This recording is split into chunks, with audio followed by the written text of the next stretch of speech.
Hello guys, T K ഡിബ്ലോഗിൻ്റെ പുതിയൊരു വീഡിയോയിലേക്ക് എല്ലാവർക്കും സ്വാഗതം. ഇന്നത്തെ വീഡിയോ എന്ന് പറയുന്നത് അതിപുരാതനമായ ആറന്മുള ക്ഷേത്രവും ആറന്മുള വള്ളംകളിയും അതുപോലെ തന്നെ വള്ളസദ്യയും എല്ലാം കൂടി ഉൾക്കൊള്ളിച്ച മനോഹരമായിട്ടുള്ളൊരു വീഡിയോ ആണ്. നമുക്ക് നേരെ വീഡിയോയിലോട്ട് പോകാം. അതിനു മുമ്പായിട്ട് എൻ്റെ ചാനൽ ആദ്യമായിട്ട് കാണുന്നവരാണെങ്കിൽ ദയവ് ചെയ്ത് സബ്സ്ക്രൈബ് ചെയ്യുക. അതുപോലെ തന്നെ തൊട്ടടുത്തുള്ള ബെല്ലൈക്കനോടൊന്ന് അമർത്തുക. പത്തനംതിട്ട ജില്ലയിൽ ആറന്മുള പഞ്ചായത്തിൽ പമ്പാ നദിയോട് ചേർന്നാണ് ആറന്മുള ക്ഷേത്രം സ്ഥിതി ചെയ്യുന്നത്. കേരളത്തിലെ ഏറ്റവും പഴക്കം ചെന്ന ക്ഷേത്രങ്ങളിലൊന്നാണ് ആറന്മുള പാർത്ഥസാരഥി ക്ഷേത്രം. ത്രിമൂർത്തികളിൽ ഒരാളും പരബ്രഹ്മനുമായ ഭഗവാൻ മഹാവിഷ്ണുവാണ് ഇവിടുത്തെ മുഖ്യപ്രതിഷ്ഠ. എന്നിരുന്നാലും ഭഗവാന്റെ 9ാം അവതാരമായ ശ്രീകൃഷ്ണന്റെ പേരിലാണ് ഈ ക്ഷേത്രം അറിയപ്പെടുന്നത്. ഗുരുവായൂരെ പോലെ തന്നെ സമാനമായ പ്രതിഷ്ഠയാണ് ഇവിടെയും. തിരുവാറന്മുളയപ്പൻ എന്നാണ് ഇവിടുത്തെ ഭഗവാൻ അറിയപ്പെടുന്നത്. കേരളത്തിലെ തന്നെ ഏറ്റവും പേരുകേട്ട 5 ശ്രീകൃഷ്ണ ക്ഷേത്രങ്ങളിൽ ഒന്നാണിത്.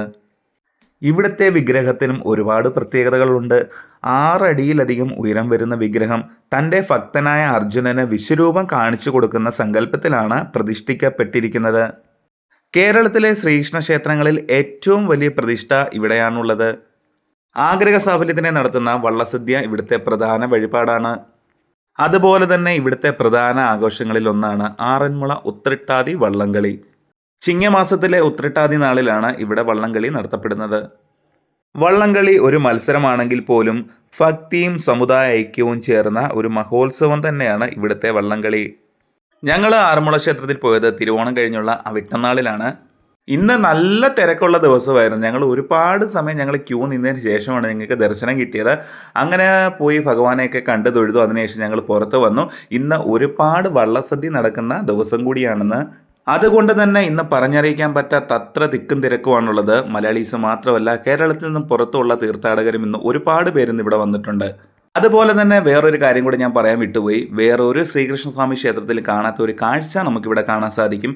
വേറൊന്നുമല്ല, ഭഗവാന്റെ ഇടത്ത് സൈഡിലായിട്ട് ബലരാമസ്വാമിയെ ഇവിടെ പ്രതിഷ്ഠ ചെയ്ത് ആരാധിക്കുന്നുണ്ട്.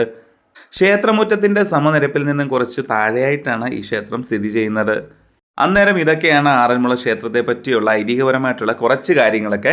ഇനി നമ്മൾ കാണാൻ പോകുന്നതെന്ന് വെച്ച് കഴിഞ്ഞാൽ വള്ളക്കടവും വള്ളസദ്യയും വള്ളംകളിയും പിന്നെ അതിനോടനുബന്ധിച്ചുള്ള കുറച്ച് കാര്യങ്ങളൊക്കെയാണ്. എന്തായാലും നമുക്ക് നേരെ ഇനി വള്ളക്കടവിലോട്ട് പോകാം. പക്ഷെങ്കിൽ പോകുന്ന കാര്യം കുറച്ച് റിസ്ക്കാണ് കേട്ടോ. നല്ല തിരക്കാണ്, ഒരു രക്ഷയില്ല. എന്തായാലും നമുക്ക് താഴോട്ട് പോയാലേ പറ്റും. അപ്പോൾ ഇനി നമുക്ക് എങ്ങനെയൊക്കെ താഴോട്ട് എത്തിപ്പെടണം. എന്നിട്ട് നമുക്ക് താഴത്തെ വിശേഷങ്ങളും കാഴ്ചകളും ഒക്കെ നമുക്ക് എന്തായാലും കാണാം. നേരത്തെ ഞാൻ പറഞ്ഞിട്ടുണ്ടായിരുന്നു, ഇവിടുത്തെ പ്രധാനപ്പെട്ട വഴിപാടുകളിൽ ഒന്നാണ് വള്ളസദ്യ എന്ന് പറയുന്നത്. വള്ളസദ്യ നമ്മുടെ ആഗ്രഹ സാഫല്യത്തിനായിട്ട് നടത്തുന്ന ഒരു വഴിപാടാണ്. വള്ളസദ്യ നടത്തുന്നവരാണെങ്കിൽ നമ്മൾ വള്ളം, അതായത് ഏത് കരക്കാരൻ്റെ വള്ളമാണോ നമ്മൾ നേർച്ചയായിട്ട് സമർപ്പിക്കുന്നത്, അന്നേരം ആ വള്ളക്കാരെ നമ്മൾ ഈ കടവിൽ വന്നിട്ട് വേണം നമ്മൾ സ്വീകരിച്ചുകൊണ്ട് നമുക്ക് അമ്പലത്തിലോട്ട് പാനക്കുണ്ട്. അങ്ങനെ ഒരുപാട് ചടങ്ങുകളും കാര്യങ്ങളൊക്കെ ഉണ്ട് കേട്ടോ. അപ്പോൾ അതുകൊണ്ട് ഒത്തിരി വള്ളങ്ങൾ വന്നിട്ടുണ്ട്, ഒരുപാട് വള്ളങ്ങൾ അതുകൊണ്ട് വരാൻ കിടപ്പുണ്ട്. ഒരുപാട് കാര്യങ്ങൾ നമ്മൾ കാണാനുണ്ട്. വള്ളംകളിയും അതുപോലെ തന്നെ വള്ളക്കാരെ സ്വീകരിച്ചുകൊണ്ട് പോകുന്ന ചടങ്ങും അതുപോലെ തന്നെ വഞ്ചിപ്പാട്ടൊക്കെ ഉണ്ട്. അതൊക്കെ ഒരു പ്രത്യേക ഓളമാണ്. ആരും വീഡിയോ സ്കിപ്പ് ചെയ്യാതെ തന്നെ അവസാനം വരെയും കാണാൻ ശ്രമിക്കണം. അന്നേരം നമുക്കിനി ബാക്കി വീഡിയോക്ക് വന്നിട്ട് കാണാം. ആറന്മുള ശ്രീ പാർത്ഥസാരഥി ക്ഷേത്രത്തിലല്ലാതെ വേറെ ഒരു ക്ഷേത്രത്തിലും അല്ലെങ്കിൽ വേറെ എങ്ങും നമുക്ക് ഇങ്ങനൊരു കാഴ്ച നമുക്ക് കാണാൻ സാധിക്കത്തില്ല.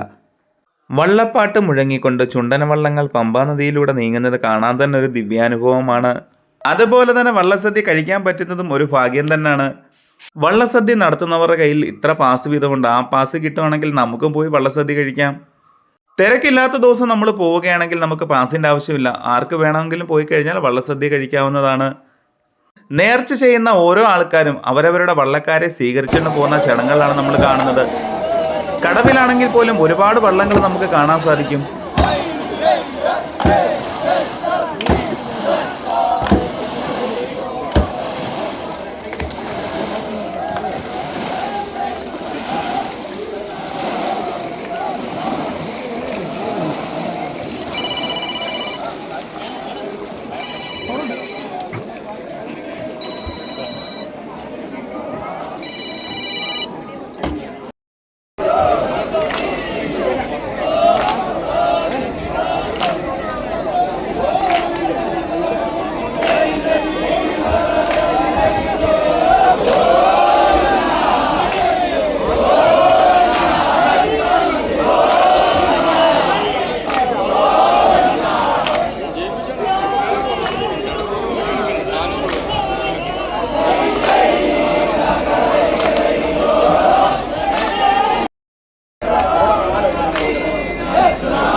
वो बुला रहे हाँ से क्यों अभी वेट करना है बस चलते हैं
അങ്ങനെ വേണ്ട ഇന്നത്തെ വള്ളസദ്യയൊക്കെ കഴിഞ്ഞ് വേണ്ട വള്ളങ്ങളൊക്കെ വേണ്ട കടവിൽ ഒതുക്കിയിട്ടുണ്ട്. ഇപ്പം വേണ്ട എല്ലാ ആൾക്കാരും വേണ്ട വള്ളസദ്യ കഴിക്കാൻ പോയിട്ടുണ്ട്.